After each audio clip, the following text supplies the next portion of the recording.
Haas telah menuju arah yang berbeda untuk 2023. Awalnya percaya sama pembalap muda dan bertalenta, dalam bikin pembalap lain kesel juga mungkin, menjadi percaya sama pembalap berpengalaman dan solid di 2023.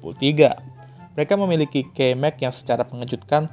Mereka rekrut kembali di 2022 dan merekrut bestinya Ricky Bobby, Nico Hülkenberg untuk menggantikan Mick Schumacher yang tampil tidak sesuai ekspektasi dan menghabiskan uang Bapak Gene Haas juga dengan crash-crashnya di 2023. Keputusan yang ini cukup kontroversial, karena pertama banyak orang rasa Haas tidak memberikan Mick Schumacher waktu yang cukup. Kedua, ngapain ambil Nico? Pembalap yang udah cukup tua dan bisa aja tidak lagi di top performnya, ya dimana gue setuju juga itu ya. Lalu ada juga sebenarnya yang setuju sebenarnya, karena Haas memang butuh pembalap berpengalaman saat ini. Dan lucunya lagi, gue juga setuju sama pendapat itu. Jadi gue sama-sama setuju sama dua pendapat tersebut. Tapi sekarang, apakah Haas sudah membuat keputusan yang tepat untuk mengambil Nico Hülkenberg?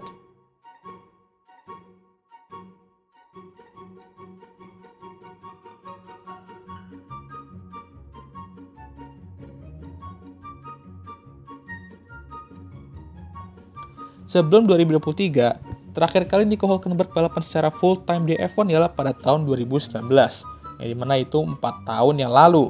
Tapi dia ada kerja sebagai supir tembak di beberapa balapan pada musim 2020 bersama Racing Point, menggantikan Checo dan Lance yang kena COVID.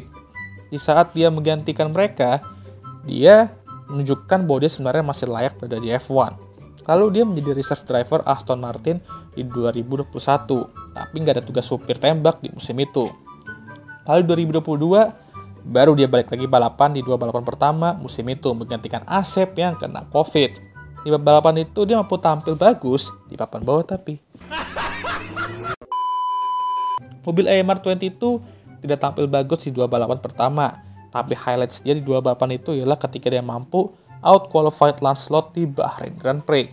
Padahal dia belum ada tes di mobil AMR22 itu, jadi itu menurut gue cukup impresif. Lalu dia kembali ke sideline, menjadi reserve driver lagi untuk Aston Martin, dan sampai pada akhirnya mega bintang Drive to Survive Gunther Steiner mengkontak dia untuk menggantikan Mick Schumacher untuk 2023. Akhirnya dia accept dan akan kembali balapan full time di F1. Seperti yang gue bilang tadi, keputusan ini cukup kontroversial. Apakah Haas memang membutuhkan 2 pembalap berpengalaman? Ya meskipun K-Mag sebenarnya udah cukup berpengalaman ya.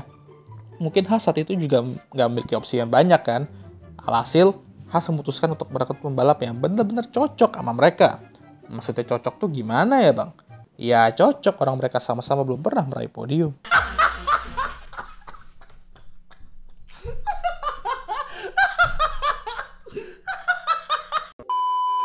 Sebenarnya masih menjadi misteri sih Nico di musim ini. Apakah dia akan sesolid dulu sebagai pembalap papan tengah, atau emang masanya sudah habis gitu kan ya. Apalagi mengingat itu balapan full time F1 terakhir itu 4 musim yang lalu ya, atau 4 tahun yang lalu. Sehingga mau masang target ke dia juga agak sulit sih, mau pasang targetnya kayak gimana ya. Tapi gue sebenarnya masih percaya aja kalau dia tuh akan lebih solid dari Mick, mengingat pengalamannya. Ya udah harus pasti lah ya, lebih solid lah ya. Lagi pula apa direkrut sama Haas kalau nggak solid ya kan? Gue yakin lah dia bakal mengurangi crash-crash yang bakal menguras duit Haas. Mobil VF23 saat testing, ya terlihat biasa aja sih, di papan-papan tengah-tengah biasa aja. Perkiraan Haas bakal finish di sekitar P7 atau P8 musim ini di standings. Saat tiba di Bahrain, Nico langsung membuktikan bahwa dia nggak kehilangan speednya dengan membawa Haas itu ke Q3 dan qualified di posisi ke-10, langsung mengalahkan rekan timnya yang bahkan nggak tembus Q2 saat itu. Namun ya bukan Haas kalau dia menjago di quali, tapi pas race ya antara pace yang hilang, kalau nggak front wing ya sayonara ya kan.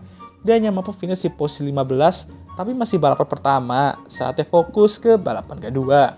Datanglah Saudi Arabian Grand Prix, dan dia kembali membawa Haas itu ke Q3 dan di posisi ke-10 lagi. Namun dia lagi dan lagi kembali gagal meraih poin di Saudi dan kalah lagi dari K-Mag di balapan. Di mana K-Mag di balapan itu berhasil meraih poin untuk Haas, P10.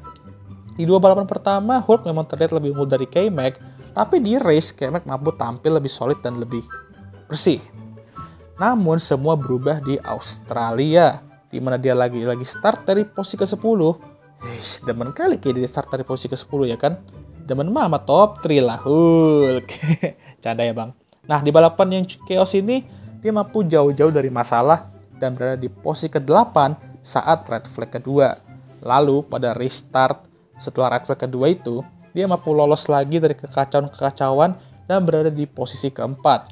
Plus, Kartono yang berada di depannya kena penalti 5 detik. Waduh, jadi apakah ini saatnya di mana Nico akhirnya akan melepaskan nickname anti-podiumnya dan meraih podium pertamanya di F1? Sekaligus, apakah Haas lagi-lagi akan membuat sejarah dengan meraih podium pertamanya dan mereka berdua dapat melepaskan nickname anti-podium dan mendapatkan podium? Gak ada. Hasil ditentukan dari order sebelum restart tadi. Yang berarti Nico kembali ke P8 dan... Selamat, Anda kena prank. Itu kameranya aku taruh situ.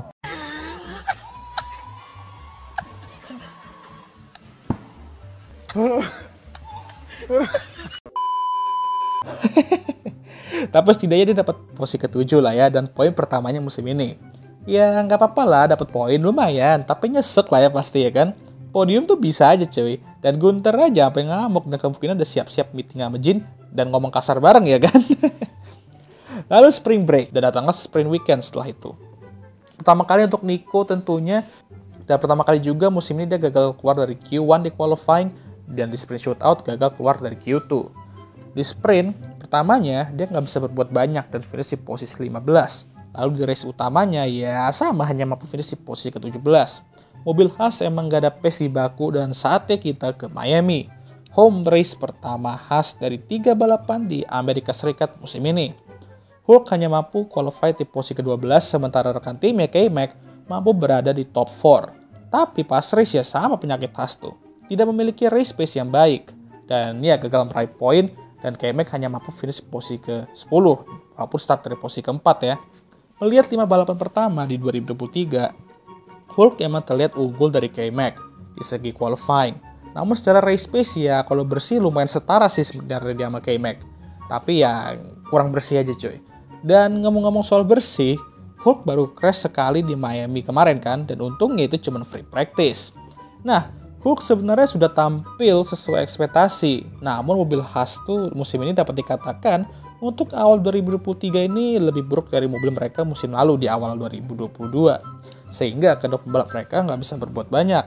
Tapi kali ini dengan sponsor MoneyGram mereka, dan mungkin Chipotle juga ya, Haas diperkirakan dapat melakukan upgrade lebih dari sekali. Jadi moga-moga aja ini bisa jadi boost mereka ke depannya. Tapi ngomong soal upgrade ya, entah kenapa dari dulu kalau Haas udah bawa upgrade, selalu aja performa mereka tuh bukan naik 1 anak tangga, tapi malah turun 2 anak tangga. Selalu gitu dari zaman mereka masuk F1. Entahlah kenapa, gue pun sampai sekarang masih rada bingung ya. Dan mengingat kali ini mereka akan bawa upgrade lebih dari sekali, ya takut aja malah turun 4 anak tangga atau lebih ya kan. Tapi semoga aja lah Haas bisa memberikan kedua pembalapnya mobil yang solid. Jangan hanya solid di quali aja, tapi di race juga dong. Kalau masalahnya masih sama untuk musim ini, bukan Haas lagi namanya, tapi jadi Hastaga lebih tepatnya.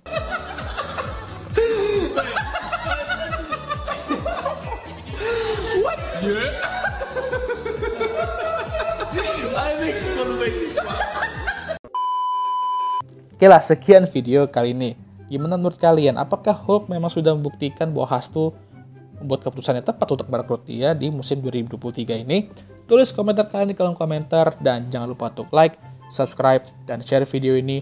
Dan jangan lupa juga untuk nyalakan lonceng notifikasi agar kalian semua tahu ketika gue ngupload video baru. Dan jangan lupa juga untuk follow Instagram gue, dan I'll see you guys next time. Goodbye.